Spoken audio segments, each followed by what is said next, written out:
Hi, this is Jay Billis of ESPN, and you're listening to the ML Sports Platter. The ML Sports Platter is back with you all over the major platforms: Spotify, Google, Apple, Stitcher, Deezer, you know it. Download, subscribe, leave feedback, and a 5-star review. We are brought to you by Liverpool Physical Therapy, Rosie's Corner, and Empower Federal Credit Union. You know the deal, man. Surprises are a guarantee in life. And knowing that you have the flexibility to access funds for those unexpected expenses, it's simply peace of mind. And so with an Empower Home Equity line of credit, you can leverage your home's value to finance a home renovation, college expenses, or any big-ticket item. Borrow what you need up to your credit limit and make monthly payments on your balance. At Empower, their rates are competitive and affordable. They'll help you get the most out of your home. Get your peace of mind today at Empower Federal Credit Union, empowerfcu.com, empowerfcu.com. Go see that website for more information. A big tip of the cap thank you to the Whitaker and Swan families as well for their support of the ML Sports Platter. So this is basically an entire podcast, probably going to go about 45 minutes to an hour, breaking down the brackets. I'm coming off of recording this on Sunday night. The brackets just completed, just released. We know who goes where, we know who got left out, all that sort of thing. I'm going to talk here in a few minutes with Matthew Gutierrez from The Athletic, the amazing Syracuse basketball beat man and insider. But before we get to that, I just wanted to give a couple of quick little things here on the program. Number one, everybody knows by now that I'm a St. Bonaventure graduate. And them winning the regular season and them winning the A10 tournament, I mean, they did both. They won the regular season title and they won the tournament. They basically made history. This stuff just doesn't happen that often for Bonaventure. And they get into the tournament as an automatic bid. They left no doubt. There was no way the committee could say, hey, let's go back in time and do 2016 again, which I'm not saying that would have happened, but you would have been sweating it out a little bit if you're a Bonaventure person, fan, alumni, player, coach, etc., because of how the tournament played out. With seeding and who went where and who got in, etc. The other thing that happens is when Bonaventure gets in, people hit me with obviously a bunch of stuff on Twitter and Facebook and all this sort of thing. I mean, my phone today, it's been a fireworks show. Oh, it's a tough break. It's a tough, oh man, the 9 seed. And I get, buddies of mine, classmates, close friends, we're on threads, and I had a really super close friend of mine who was a diehard Bonnie guy. We went to school together. We roomed together in a townhome our senior year. Had a blast. One of the great dudes ever, my man Chuck Fiegel, and he was like, a number 9. I'm paraphrasing, but he was like a number 9 seed, WTF, and I was like, yeah, but that's pretty much where they were going to get in. And once Bonaventure gets in, I don't care who they play, folks. St. Bonaventure doesn't care who it plays. This isn't Duke, Carolina, Kentucky, Michigan State, Syracuse, Louisville. This isn't a powerhouse blue blood program. This isn't Villanova, Georgetown, Louisville. This isn't a Power 5. This is the smallest Division I basketball school in the country. And what happened today was magical. And just seeing the name in the bracket is euphoric. We know who we are. Some people might look from the outside and say, oh, you're super annoying, and Bonaventure fans are rude, and they get drunk, and they're loud. Every fan base does that, by the way. But some people will just never understand how hard this is for a school like Bonnie, number one. Number two, you want to win, of course, once you're in, but you're almost kind of, as a Bonaventure, to get where they did is pretty much like, now you're just doing house money stuff. You really are. I mean, you want to win. And the coaches would never say, oh, well, we're playing LSU, so screw it. Hey, if we lose, we're good. No, they want to go as far as they can, just like everybody. But what I'm saying is, if Bonaventure goes and loses to LSU, like last year, for example, or 3 years ago, the Bonnies got totally snubbed. And I know Jerry Palm just came on my podcast and said, I don't use the word snub. Well, everybody else does. Bonaventure got put in Dayton, which was horseshit. And they should not have been one of the 4 teams, last 4 in. No way, no how, right? And they beat UCLA.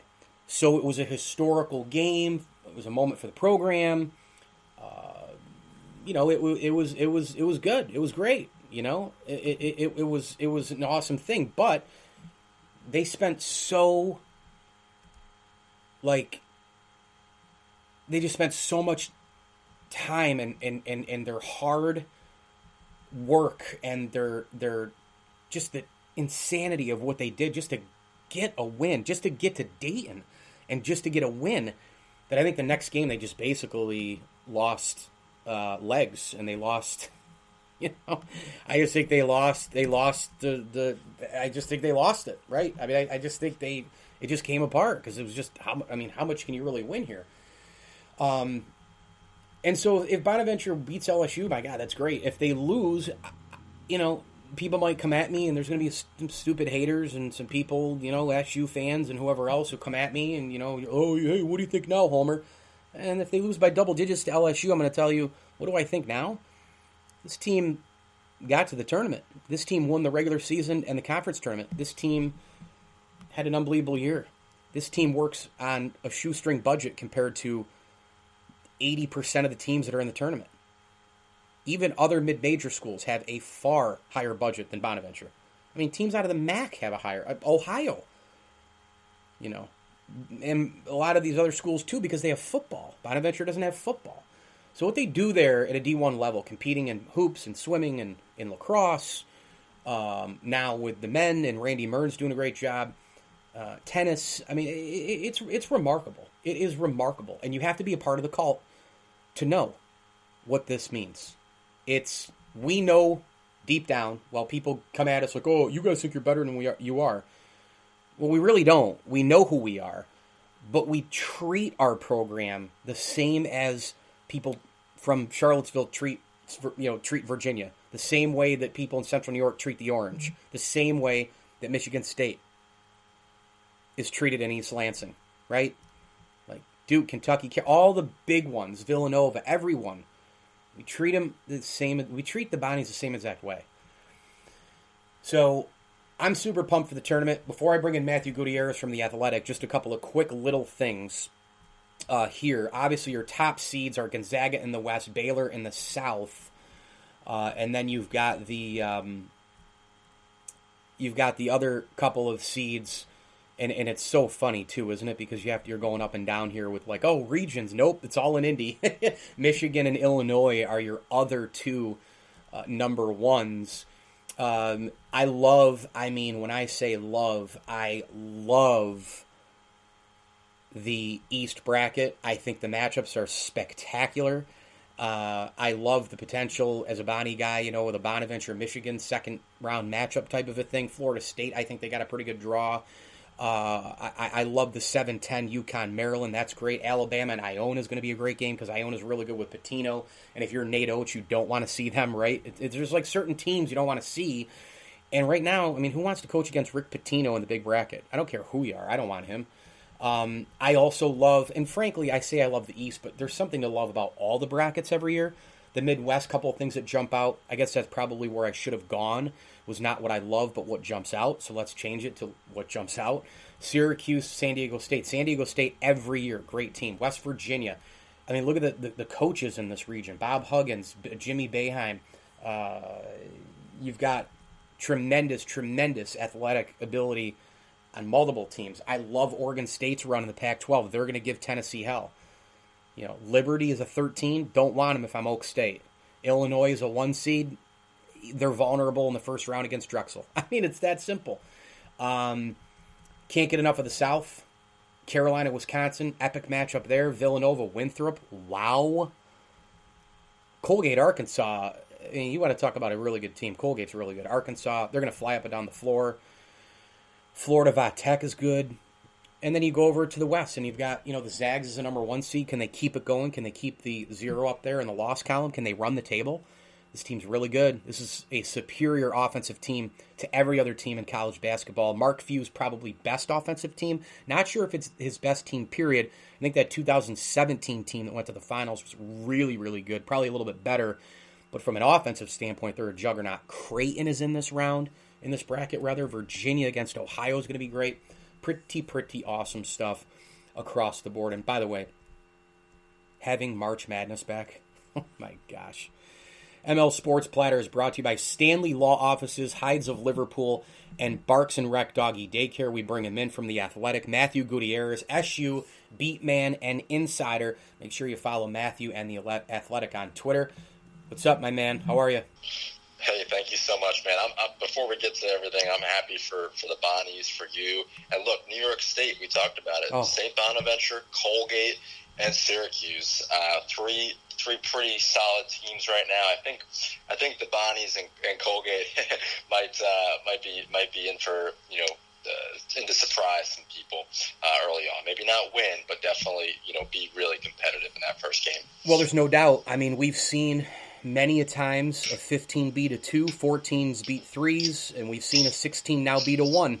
And I don't think anybody's safe anymore. I really don't, unless you've got, a 116 that Gonzaga perhaps looks like, what they have now. That is a no-brainer, pencil it in. But I'm telling you, man, I mean, with 116s, the gap is closed. The one-and-dones change the game.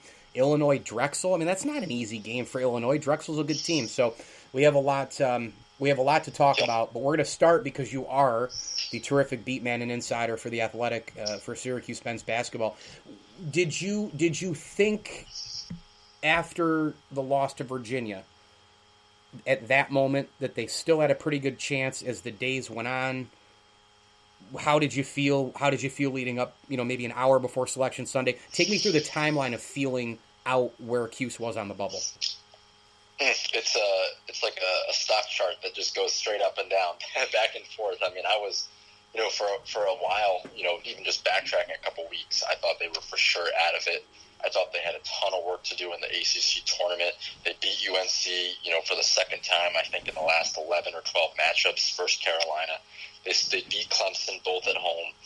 They beat NC State on a neutral floor. NC State's not a tournament team, so tough to kind of read into that. They were playing pretty well, but, they're not a very good team. And then what did it is playing that competitively against Virginia. And I don't know to what extent the quote-unquote eye test is involved, but I think that really did it. And so for me, when I saw that game, I thought, okay, they're probably going to be a play-in team. Then you see Georgetown win. You see some other games that transpire the past couple days, and I'm leaning toward, maybe they're going to get left out. They only had the one quadrant 1 win, right, and that was versus NC State. And NC State is not an NCAA tournament team, so they really don't have a lot of great wins, especially away from the Carrier Dome. They really struggled, but they got enough done at home. Went 13-1. Avoided some bad losses, man. Remember earlier in the year, they almost lost to Bryant, Buffalo, and Northeastern on their home court. I mean, that would have been 2 or 3 brutal losses there, and that none of this would have mattered today. They would have been an NIT team at the best. Instead, they took care of business at home. And so, yeah, I mean, heading even today, I felt like they were probably just going to get in. They have, for the most part, stuck in the past couple years when I think they weren't. 16 and 18, obviously notable. And then 17, I thought they probably would get in with 3 top 10 wins, and then they get left out. So you never know with these things. And, here they are, right, with the 11th seed, which I thought was a pretty good seed for them. So, as we know, for the last several years, it's almost pretty much going back now. Quick math is what? 13, 14 years, where Syracuse has multiple times been flat out on the bubble. Are they going to get in? You sweat it out on Selection Sunday, etc. I think for the most part, every time except once, I think Syracuse has actually been fairly in or fairly out based on what their resume is, what everybody else's resumes are, and what the landscape sort of looks like. I mean, 3 years ago they get in as a play-in at Dayton. I thought that was exactly where they should have been. 2015-16, same kind of deal. So do you feel that way, that they've actually, based on the larger landscape, the larger sample here, that they've been fairly in or out and seeded exactly where they should be based on what they've done? Yeah, for the most part, for sure. I think, you look at the 16 team, they had a great start. People forget they won that tournament down in the Bahamas. I think they might have been ranked at some point earlier in the year. Don't know that for sure, but that was a solid team. Obviously, Boeheim suspension, Mike Hopkins comes in, a little bit turbulent there. But you're right, that team I think, deserved to be in the tournament, and they obviously showed that later on with that run. And even that 2018 team, right? They going into that playing game, I think that was right for them. A team really couldn't score all that much, but they could defend it. Mm-hmm. Top five in defensive efficiency, and I think that sort of got them enough of those decent wins that year, as well as, you know, I think they had one or two bad losses, I believe, but they still had enough wins to kind of sneak in. So I'm with you there. For the most part, they usually do a pretty good job with this stuff, right? I mean, there's a lot of work that's put into it, and you can talk snubs, you can talk surprises, obviously, and that'll make the headlines. But to your point, for the most part, these teams are reasonably placed throughout the bracket. And, you know, Jim Boeheim was talking with Jay Billis of ESPN over the weekend, and obviously those guys are back being friendly again. Yeah, it's a good thing Billis isn't 5'2", Matthew, you know? Yeah, right. Jay Billis is 6'8" and played at Duke, so he's pretty good. I think Boeheim said he didn't know much about college basketball a few weeks ago, but no, they're good. I mean, they put it past us. You know, Jim and I spoke after the press conference. You know, they got a lot of headlines a couple of weeks ago. Yeah, well, so, look, you know, that's we can make fun of it now. Yeah, and that's usually how it is. I mean, I've had some run-ins with him, obviously in a lesser capacity than being on a beat for 35, 40 years or in some other worlds. You know, I respect the hell out of the guy. I think at the end he respects me, but we've had kind of more of a, hostile other side for one reason or another, the criticism part. But he always walks it back a little bit, or there's a little bit of a soft part for him. He cares what people think. You know, it eventually blows over and we all move on. So, having said that, Matthew Gutierrez from the Athletic Syracuse basketball insider and beat man, Buddy Boeheim right now is lights out. And part of why I wanted Syracuse to beat Virginia was because I wanted to see if he could keep shooting this way. He gets first-team ACC tournament here, Matthew, and this guy is from the mold of Andy Rauten's Brandon Trish, the local guy, grown up, happens to be the coach's dad. But how about Buddy Boeheim here lately? And hey, you need guards and you need threes and shooting in the tournament. Buddy Boeheim's as much of an X factor in this tournament, in my opinion, than any other player in America. For sure, Buddy Boeheim, you know, first Syracuse player to be named to the All-ACC tournament team. Not a huge timetable there since joining the league, obviously just, you know, less than a decade ago. But nonetheless, that speaks volumes to what he was able to do in Greensboro, going for 31 against Tony Bennett's pack line defense. He was smothered. They've harassed him. I mean, he's been doubled at times. To his credit, you know, the 6'5", 6'6" shooting guard has worked to get his own shots. He's really nailed down that one or two dribble pull-up to get into some rhythm. I think earlier in the year he was struggling for two reasons. One, the COVID pauses, obviously, and he's a rhythm and a volume guy. But two, he wasn't really taking as many quality shots in the flow of the offense. And right now I just feel like while some of his shots are certainly contested, he's being a lot smarter without the ball, working to get open.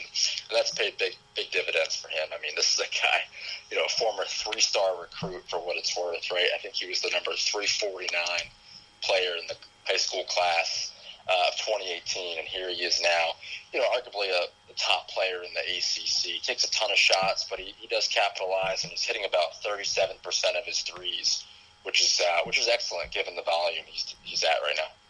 Yeah, there's no doubt. How do you feel about Joe Girard going into the tournament? I feel like every time I see Syracuse play, 1 minute you're like, God, get this kid out of here. And then the next minute, they're going through like an offensive, like just a woeful offensive period, and then he like knocks down a 3-pointer from the other side of the court, right? So, what, like, honestly, like, where is this guy right now in his play? Yeah, right. As some say, from Glens Falls, right? Which he honestly has that kind of range sometimes, right? A la Jimmer Fredette. But no, you're right. I mean, obviously, you know, it's been more or less a sophomore slump for him. You know, been turnover prone at times. You know, taking himself out of the game at times. I've seen even the body language. If he misses a couple threes, he puts his head down and doesn't play as much defense. And you've seen that, and you know there's a lot more talent there and more energy and effort in him. And then at times he'll flip the switch, and he will play like that. And he will be that kid from last year who came onto the scene starting over Jalen Carey, you know, a much more highly rated recruit. And, you know, Joe took that starting spot as a freshman, took the fan base, I think, became beloved because he's an upstate guy. he plays hard and would go for the loose balls and beat his chest, right, after threes. But he's drifted away from that. I've seen it over this year, just even being at some of the home games, some of that effort and intensity hasn't been there as much. And, it makes you wonder why. He did have COVID earlier in the year. That probably played a role at some point to some extent. And I think it's just a mixed bag, and you don't know what you're going to get this week. Kadari Richmond, who's behind him, has tendonitis. I think he's a go on Friday. I don't know to what extent he'll play. Obviously, point guard is a really key position, especially in getting Buddy open and Alan Griffin open for shots. So, if you're Cuse, you're hoping that Joe can be more like the Joe of last Wednesday against NC State, as opposed to Thursday and in some other duds where he just, really hasn't impacted the game that much. So here's kind of a general assessment. I think Syracuse really inside lately, one other reason to feel good about him is their inside play's gotten pretty darn good. I mean, Edwards has come in and really given him some minutes. And I like Guerrier's game. You and I text about it a lot. The inside play, because it's that much better right now, how much of a factor is that going forward? And boy, they're in a group here with some size in this bracket, Matthew. Yeah, we can get to that in a sec, but for sure, I mean, you look at Syracuse, Quincy's just a grinder inside, man. I mean, he's six, we use that word probably too much, but he is a grinder, 6'7" forward, gets in there against guys 1, 2, 3, 4 inches taller in some cases, usually at times heavier. He just gets his positioning, fights, scraps, and puts together, 7, 8, 9, 10, 11, 12 rebound games, playing, somewhat out of position. He's a forward, but he's more of like a small forward, even wing, if you ask him. So he's just been so tough down there. And like you said, Jesse Edwards' emergence has really helped this club. And I also think Robert Braswell has pieced in some decent minutes as well. Yeah. Then, of course, out of the zone, I mean, all these guys have to rebound because you're already at an inherent disadvantage the way the defense is set up, right? Obviously, you're not always near a guy. So for everyone to chip in is going to be key. San Diego State hasn't played anyone great. They're not a major conference team, but that team can really shoot the ball well, and they have a couple big guys who can rebound. They're not going to dominate inside, I don't think, but they're pretty solid inside. So it'll certainly be a tough matchup for the Cuse coming up. A couple more quick ones for Matthew Gutierrez, the Athletic, the amazing Syracuse basketball insider and beat reporter. Give me worst case is they lose in the first round to a really, really good Aztec club. But best case scenario, obviously we know about matchups. We know it's a crapshoot. We know it's every, you win today, move on. You lose today, you go home. It's a tournament. It might be the hardest championship to win because of that. It's not a 7-game series. What's the ceiling, I guess, is the question for this team. Hey, this is a team that, look, they were down and out. I had basically written them off after the Georgia Tech game. I think a lot of fans did. I was getting ready to look toward recruiting and what kinds of pieces are on this team that they can build toward for next season, which is a conversation for another day. Obviously now there's still some basketball to be played. Yeah. I thought they were out. I thought they had kind of just hit their ceiling, and that was it. But to their credit, they fought back with a few wins here. They played well the past 2 weeks, and this is a club that's really streaky, right? I mean, they'll go on they'll rip off a couple wins in a row, just like they have recently. They've also dropped some games where you kind of scratch your head, or they just played like a brutal half, and then they'll bounce back with an excellent half. That makes them look like a top 25 team at times. So they're just up and down. A lot of teams are this year, obviously, with the COVID issues. I think it's a tough one, right? If they can beat San Diego State, which is a tough matchup because the Aztecs shoot the ball exceptionally well. Actually, one of their players, I don't have his name in front of me, shoots almost 50% from three. He's one of the best three-point shooters in college basketball, for sure.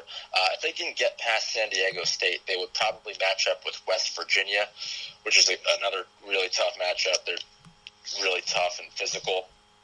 So that the path to the Sweet 16 this year will not be easy at all. It would be certainly extremely earned to make a run. And then if they do get there, they'd probably play like a Houston or a Rutgers. So probably Houston. So Houston's so good, by the way. Oh. Yeah, these are athletic, physical. They play hard defense. Yeah. I mean, this is just a tough path for Cuse. Hey, at least they avoided Gonzaga and Baylor, right?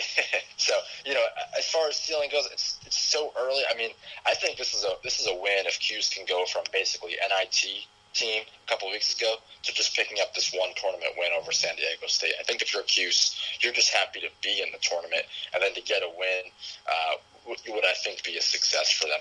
Well, all those are great points, and I'll tell you, Syracuse, man, it doesn't matter if it's them or Alabama or Arkansas or LSU or whoever you're playing. If you're Bonaventure, you're playing LSU, Arkansas and Colgate play against each other. You know what it comes down to? At this particular point, you get in, and every game is hard at this particular point, right? So there's just a lot of good teams, and the gap is closed. I want to ask you this to wrap up, Matthew. This season was just wild. I mean, Corona, the no fan thing, covering the teams, the tests, all of it that went into it. I don't need to describe it all.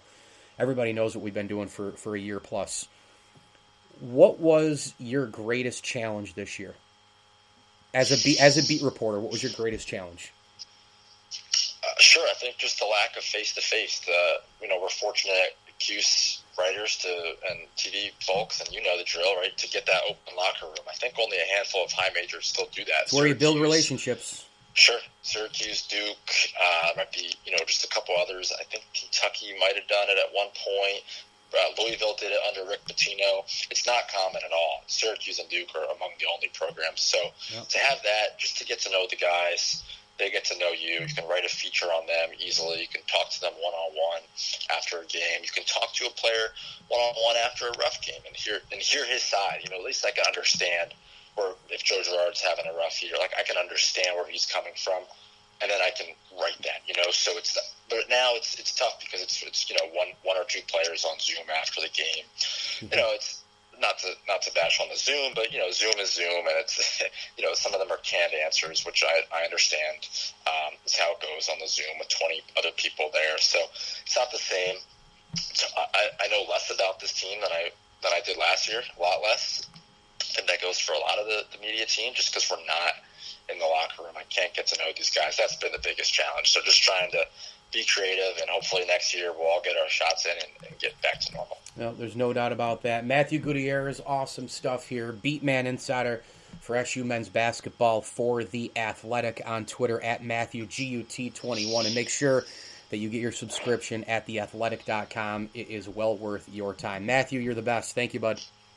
Mike, thank you so much. Go Bonnies, okay? I'll just leave it with that. ML Sports Platter, of course, brought to you by Empower Federal Credit Union and Welch & Company Jewelers. Visit welchjewelers.com. Shop the showcase today for all of the best jewelry around. Well, I told everybody I was going to talk to Matthew Gutierrez from The Athletic, Syracuse basketball. We did that. Let's bring in the host of Ceraulo Sports Talk, Apple Podcasts and Spotify, a St. Bonaventure graduate. He does some unbelievable work on ESPN Plus through the years as well. CerauloSportsTalk.com. We're talking about Super Bowl row, the press row, the last couple of years, and at the Joe Ceraulo on Twitter. Joe, I know that the emotions are running high as I bring you on.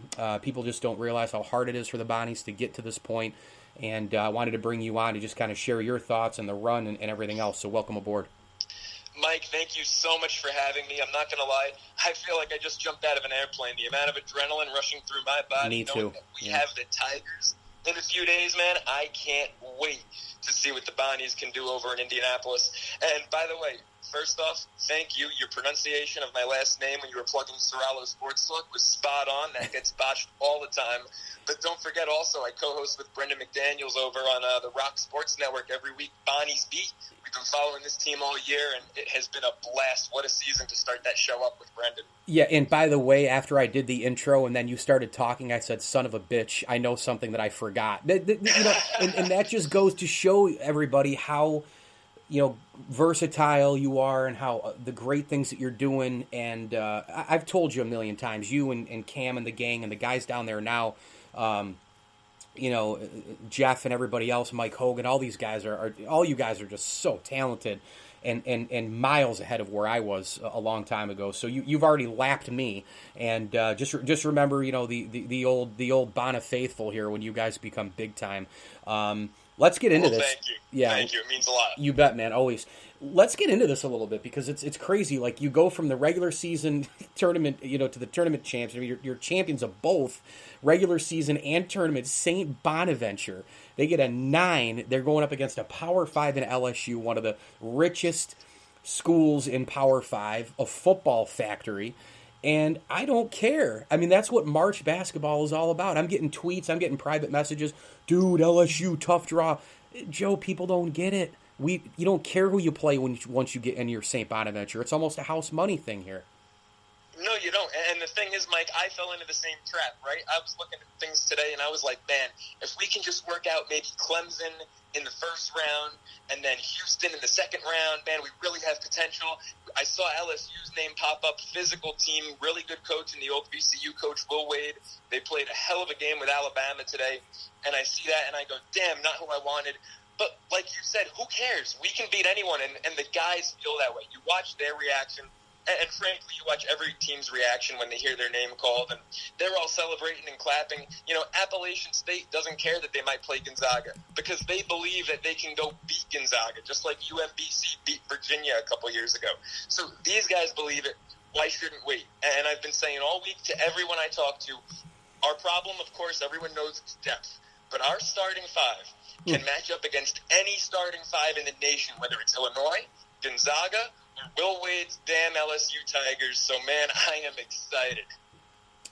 And obviously in the media you try to be objective, but when it comes to your school, you can't hide the subjectivity. Sean McDonough talks about it all the time when he's calling Cuse games, and he finally learned just a few years ago to stop kicking underneath the table. When he's calling a big Syracuse game, he's told me that on many shows. But just, look, we know who we are. I think a lot of people from the outside are like, oh, you guys think you're better than... No, we really don't. We don't think we're better than we are, but we treat our program like Duke fans treat theirs. Cuse, Arizona, Michigan State, Kentucky, Carolina, Villanova. Joe, this program, we're a cult. We treat our Bonnies like Duke fans treat Duke, and that's okay. I'm sorry, that's okay. Oh, it's absolutely okay. And, it's not a bad thing that we know our program better than anyone else. In fact, we know that we start 5 juniors, 5 guys who have incredible talent, incredible chemistry, and, oh, by the way, incredible experience. What does it take when you see these Cinderella teams make a run in March? Mike, Loyola Chicago's not making a run because they have one and done. They're not going to the Final Four because of that. VCU, I believe it was 10 years ago this March, when they went from first 4 to Final Four, they didn't do it with freshmen, with one and dones who were looking ahead to June's NBA draft when they were playing in March Madness. This team has experience. We have a hell of a coach in Mark Schmidt who, I'm glad, even though VCU had the great year, they were projected to finish low in the A-10. They finished second. A lot of people thought Mike Rhodes would win Coach of the Year because of that. Schmidt got his propers. He deserved to win A-10 Coach of the Year. I'm glad he did it. This is a team that really can make some noise. We're experienced. We're talented. And, oh, by the way, whatever we do this year, we're not done yet because them being juniors means that, in all likelihood, they'll all be back next year to make another run. It's just, we watch these guys. We know our program. We know what they're capable of. We know we have one of the best defenses in the country, and that's going to be huge against LSU. You have everybody coming back, and not only the experience, not only going to the tournament, not all these different things. Sure, there's going to be expectations. There might be a bullseye. Hell, there might be a preseason top 25 ranking. Who knows? There better be. But we're hoping that we have total normalcy by the time we roll around in the fall. And if that happens, the Riley Center roof might blow off, Joe. It absolutely will. I mean, look, right now they're saying that by May 1st, all adults can register for this vaccine. That will be huge. Hopefully we have a great summer, and hopefully, COVID is in the rearview mirror by the time next basketball season rolls around. I really think that this is a top 25 team. I think that if they beat Dayton in that last game of the season, the day after Dr. Dennis DePerro died, when the team was playing with heavy hearts, I think that they would have been ranked to close the year if they won that game. But this is a team that really, like I said, depth is our issue. You know, we try to play 6 guys, and if Osun gets in foul trouble or if he needs a quick break, we'll play 7 and bring in Jalen Shaw. But our starting 5, Mike, matches up against anyone's. You know, the one thing we've struggled with in the past has been our post presence. You know, figuratively being a small school, you know, a mid-major, we've literally been a small school. We haven't had a good center. You know, Amadi Peasy, I love him. He's a great guy. The guy had some of the slowest footwork I've ever seen. He was overmatched against Florida down in Dallas a couple of years ago in the NCAAs. And Ladarian was incredible, but it's tough to win with a 6'7" guy playing the 5. You know, we've got an NBA center. We have who I truly believe to be an NBA point guard as well. And when you have a combination like that with 3 guys in the middle, who, by the way, you could have made the argument for all 3 of those guys to be all second or all third team in the Atlantic 10 this year. I mean, this is a team that if they stay out of foul trouble, and don't forget, if they hit their threes, they've been inconsistent there offensively. If they can hit their threes and stay out of foul trouble, Mike, I mean, you know, we're talking about LSU. The focus is on LSU. This is a team that I think actually matches up really well against Michigan. I know, by the way, Phil Martelli on that Michigan coaching staff. Wouldn't that be something? Yeah, one of the best Bona supporters through the years as well. Epic battles when he was at St. Joe's. My gosh, the teams he used to bring to Olean, the Marvin O'Connor, Delonte West, Jameer Nelson team. Oh, my goodness, that came in late in my college tenure. Joe Ceraulo joining us at the Joe Ceraulo, a must follow on Twitter. Get his podcast as well, Ceraulo Sports Talk, all over the major platforms, and also co-hosts the Bonnie's Beat and CerauloSportsTalk.com. I used the word control when I did my video recap today of the Bonnies winning against VCU in the A-10 final. It didn't matter what it was. Osun gets his 4th, the technical stuff, couple of mini runs, didn't matter. Bonaventure, to me, felt in total control. Did you have that feeling, Joe? You know, I absolutely did. And full disclosure, Mike, I love to bet on sports. A lot of people do. It's becoming more popular, more accepted across the country now. I never bet on the Bonnies. I felt so confident about this team, their demeanor, the coaching, just everything clicking. I actually made a bet this morning, a fairly sizable one on the Bonnies, -3 against VCU. That's how confident I was in this team's ability to control the tempo, control the game. Look, you talk about controlling things from start to finish today, you know, with the exception of a minute here, a minute there. Mike, they controlled the Atlantic 10 tournament from start to finish. That was the best 120 minutes of basketball you could have asked for from this team, you know, maybe with the exception of 7 minutes against Duquesne in the second half. St. Louis, we were in control the entire time. Maybe with the exception of a 4-minute stretch today. What are you looking at, 108 minutes out of 120 where this team just dominated their opponent?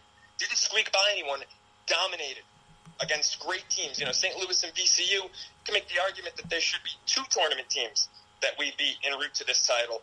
It really was just a controlled, polished performance, some of the cleanest Bonnies basketball where you're not walking away from any of those wins going, hey, it wasn't pretty, but we got the job done. No, it was damn pretty. Yeah, no question. Let's end with this, Joe, and I'll just kind of give you the stage here. You know, whether you have the bracket in front of you or not, even if you don't have it in front of you, I'm sure that you know matchups, regions, or at least some thoughts on things. I just take it away to close, maybe for 3-4 minutes ish to just kind of what jumps out in these brackets, matchups, thoughts, players, somebody getting to the tournament that surprised you, somebody who was left out. Take it away on the bracket, how it sizes up. What jumps off the page to you? Man, the first thing is, and I thought Louisville got snubbed, but how about Rick Pitino going dancing with Iona while Louisville sits at home? I mean, is that just not one of the funniest things you've seen? No doubt. I don't have the bracket right in front of me, so please, if I mix up a region or a team, please correct me if I'm wrong. I noticed I see Gonzaga and Iowa with a potential rematch in the Elite Eight out in the West. Yeah. That, to me, is super enticing. Luka Garza, best player in the country. I would love to see, although, Kate Cunningham, I'm sure, expects to be the number 1 pick in the NBA draft. But I digress. I think Luka Garza is the best player in the country. And I would love to see Iowa get revenge, knock off Gonzaga in the Elite Eight. But also, even if you want to dissect that bracket a little further, you've got some first-round matchups there. Virginia, the defending national champs, They get no help in the first round, taking on a 13th-seeded Ohio Bobcat team that I got to call on ESPN Plus, the Bonnie season opener. We fell to the Bobcats last year. Yeah. And Jason Preston is one of the most impressive, least talked about point guards in the country.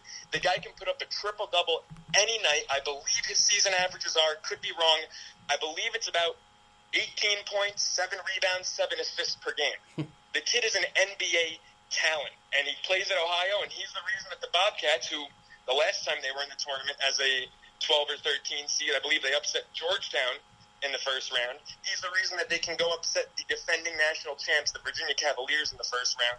Love that in the West.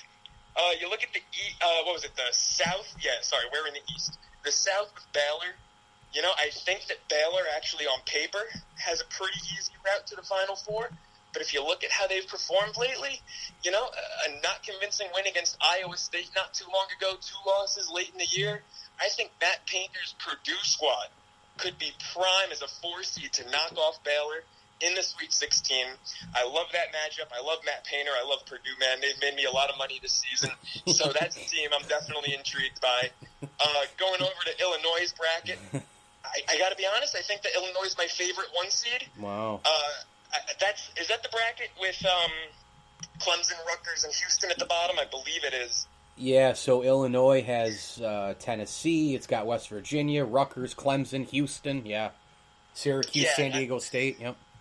Yeah, I mean, that bracket right there, it's San Diego State could actually be an Elite 8 team. I agree. You know, now Syracuse, you never know, right? Because everyone wants to be annoyed about Syracuse first off getting in and then skating by the play-in game. And while I'd love to see Syracuse miss the tournament, they've earned that respect by going first 4 to Final Four in addition to VCU.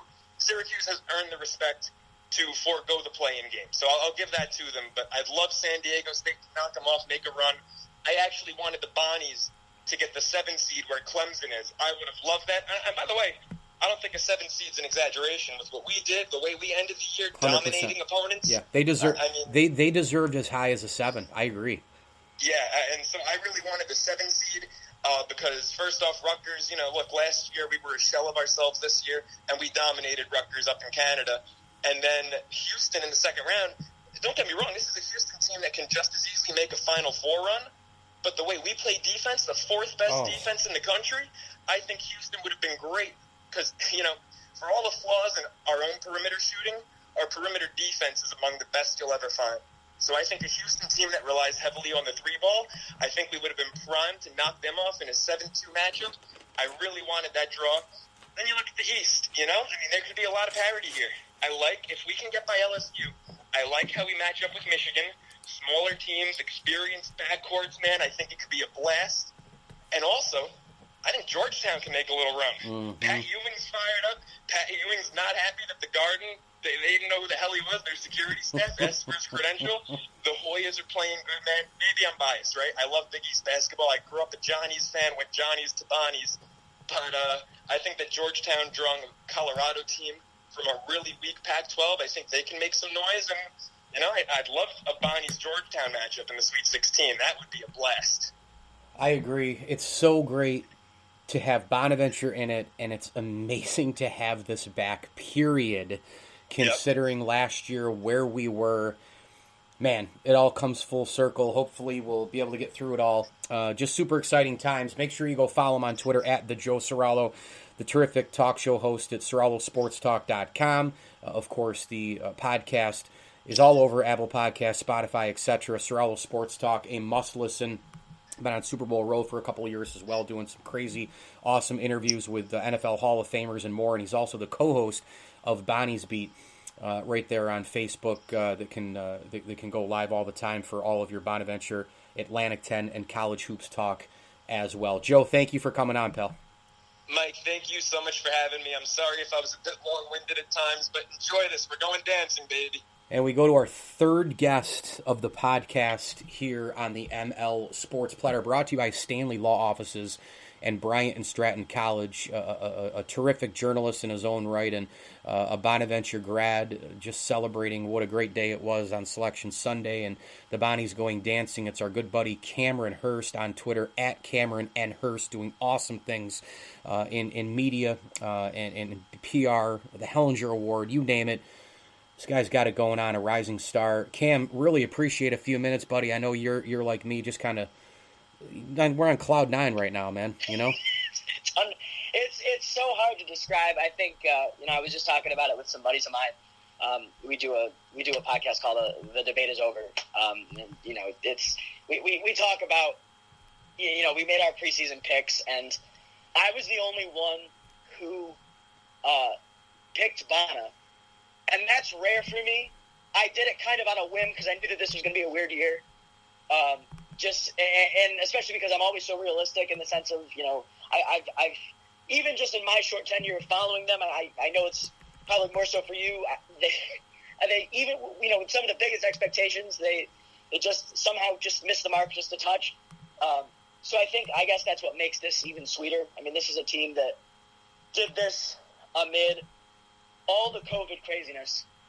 Not only would, won out as, the regular season champion, but then actually showed up and did it in Richmond and today in Dayton. It's really unbelievable. It's just such a testament to Mark Schmidt. I can't even speak to, very similarly what the alums who witnessed the bad years and the even worse years had to see. And how sweet that must be for him today. But what a blessing it is to grow up in this era of Bona basketball, really. There's no doubt. I mean, the 60s and 70s, the 70 Final Four team, the NIT champion team in 77. When I went to school there, they were really good, 98 to 02, almost beat Kentucky in the tournament in 2000. There's been other ages, other golden ages, you could say. But I would tell you that the Mark Schmidt era, from 2012 until now, probably, and obviously it built up before that, would be the golden age of Bona basketball, because here's why, Cam.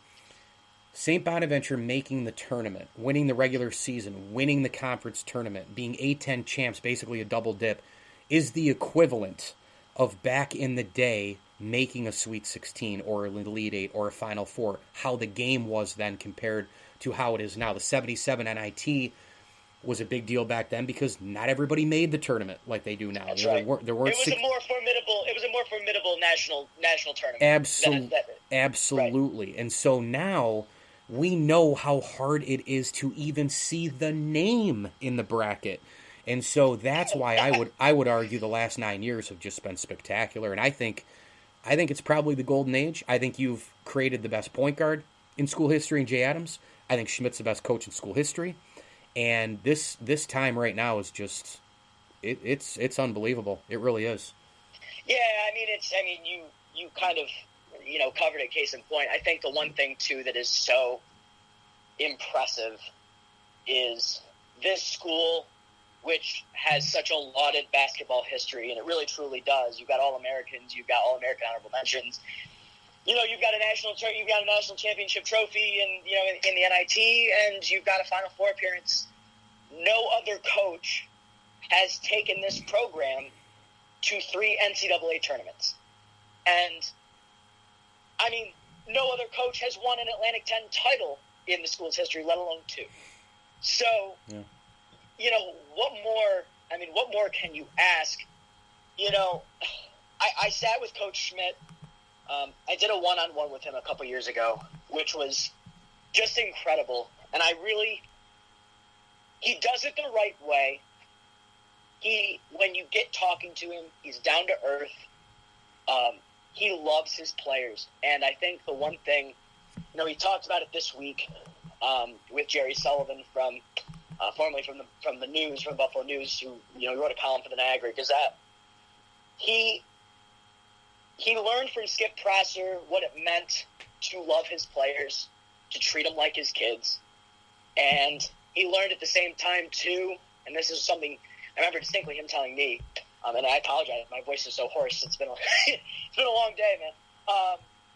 It sounds like I'm crying. That happened earlier. This is actually just my voice going. But he talked about, Prosser always making it so, you are the men's basketball coach, but you're no more important than the janitor at the school. And, that is so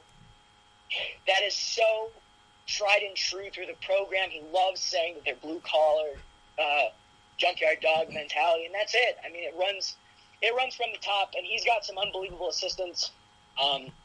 Steve Curran, Sean Neal, and Trey Woodall. I mean, you got experience. You got an all Big East guard on your coaching staff. You've got Curran, who's brought you some of the best recruits, and you got Coach Neal, who coached with a really decent coach in Dr. John Giannini. So, really, just he builds it and they come, and that's really all that you can say about him. It's just unbelievable stuff. I think you and I would both agree, Cam, that Osunniyi is the best. Well, he's the biggest difference maker on the Bonnies. You could maybe argue him or Lofton. Yeah. At times this year, I think Jaron Holmes is the best player on St. Bonaventure. So I'll give you it both ways. Osun, we both agree he's the biggest difference maker.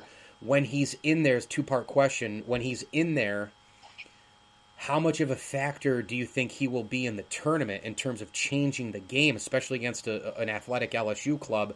And then on a follow-up to that, he might be the best player. You might think Lofton's the best player. Who is Bonaventure's best player right now?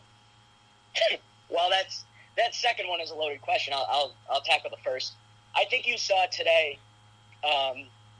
He was unbelievable. Oh. Yeah, I mean, you saw today. He was absolutely phenomenal, and you saw how much they kind of labored in the few minutes that he was off when he got into foul trouble there in the second half. Mm-hmm. And I think it's really, I don't know of a more. I really can't speak to the years after Nicholson as much. I mean, Yosu Endoi was fantastic, but when has there been this athletic of a center, of a five, of a true five? You'd have to go back. I know the answer. You would have to go back to when I was in school. It was Caswell Cyrus. That's what everybody says. Yeah. I mean, it's. Yeah. I mean, really, when you talk about the best bigs in school history, it's obviously Lanier. Well, sure. It's Nicholson, and then Caswell Cyrus is right up there on that blocks. Is right up there on that blocks list. So really, Osun is just so athletic. He can do so much, and I just remember sitting in the basement of the Riley Center his freshman year. Not only was he so well spoken as a freshman. He was so, it's no surprise that he's a journalism major. I mean, I know the Jan Dolan School staff loves him. But I remember Schmidt distinctively saying he's going to be a problem when he gets older because you're not going to know when you're one-on-one against him going to the lane and going to the basket. You don't know if he's going to take the charge or if he's going to jump up and swat it. And I think you're seeing that now. When he set the tempo there in the first half, you really saw VCU go, whoa, hold up. They didn't know what to do. They didn't know how to approach the inside. And as soon as you take that away from them, and if they can do the same to LSU, it's huge. Now, in terms of who's the best player, Kyle Lofton is just tremendous in terms of being a game manager. I can't pick one. I mean, it's those two, and it's been those two since they were at Putnam together. I mean, it's just so impressive what they're able to do now. The key really is who's going to be the third when they play LSU Saturday. I mean, really, who is going to be the third? Jaron Holmes has had a tremendous season. He looked a little nervous today. He looked a little nervous, threw up some shots, in the first half. If he can get on it, he's absolutely your third threat of impacting the game. That's the thing about Kyle and, Osun. You're going to have guys that are going to get their 12 and 16 each night. I mean, it's guaranteed. It's who's going to step up for that other 15 to 20 that's going to put you over the top. Is it Jaron? I mean, Jaron to me fits kind of the perfect mold of a Courtney Stockard in the sense of being that third threat that can be, take over a game and just get going and shoot and, and score. But then you got Attaway. And then you've got, Dom Welch, who made an absurd three to really ice the game today. Oh. Just unbelievable that shot fell. And you know what? He's so locked down defensively. If they're on, and if I really do firmly believe LSU is their toughest test on that path, in their side of the bracket. That's a very hot take, but it's going to be fun, man. It's really something. It really is going to be incredible. Final question for you, and it's a hard one. How will you remember Dennis DePerro? Oh God, man.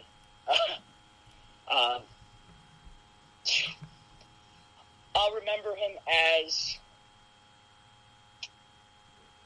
someone whom other academics should envy. And I say that in this sense.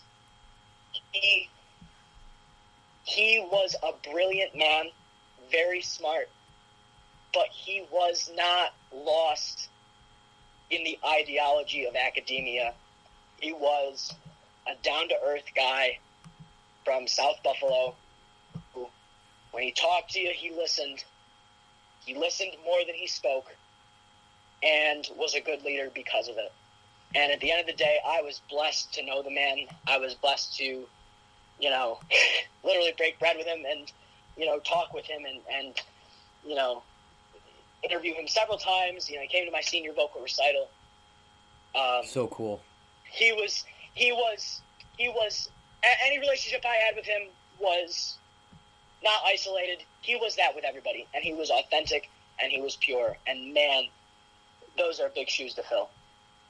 Yeah, they really are. I mean, the impact that he has had on so many people. I met him once, and just such a gigantic loss. And he's dancing somewhere, I'll tell you that, because yes, he sure is. Absolutely. He loves the Bonnies. There's no doubt about that. Cameron Hurst, terrific to talk with you, buddy.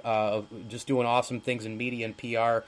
Double major at Bonaventure, journalism and music. You're terrific. You're talented. Love the well-rounded part. You won the 2020 Mark Hellinger Award. I never sniffed that, by the way. And I did get WSBU Sports Director of the semester once, and I was trying to figure out who rigged it. But just sensational to have you on. Keep up the amazing work. Follow him on Twitter at Cameron N. Hurst. Cam, thank you so much, bud. Hey, Mike, thanks a lot. Appreciate it. The ML Sports Platter is brought to you by Empower Federal Credit Union, Stanley Law Offices, Bryant and Stratton College, and our great friends over at Welch & Company Jewelers. Log on to welchjewelers.com today. Find the best jewelry at Welch & Company Jewelers. Shop the showcase, the wedding rings, the engagement rings, the watches and bracelets, and more. Welch & Company Jewelers, a proud ML Sports Platter sponsor. All a part of the Brawl Network. Hit me on Twitter at Mike L. Sports. As I always tell you, enjoy the games.